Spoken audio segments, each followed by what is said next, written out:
Once upon a time, in a kingdom overshadowed by a dark forest, there was a queen known for her beauty and kindness.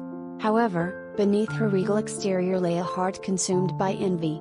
One day, a wicked fairy, scorned by the queen's arrogance, visited the palace.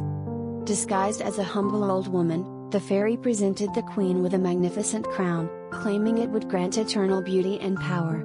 Greedily, the queen accepted the gift, unaware of its sinister nature. As soon as the crown was placed upon her head, the queen's beauty transformed into a horrifying visage of decay and rot, but her power remained unchallenged. Her once great kingdom fell into ruin as her cruel reign drove the people into despair and suffering.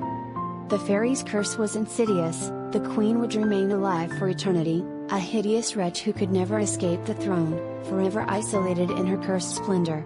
And so, the kingdom withered under the shadow of the cursed crown, a grim reminder of the perils of vanity and the true cost of unchecked ambition.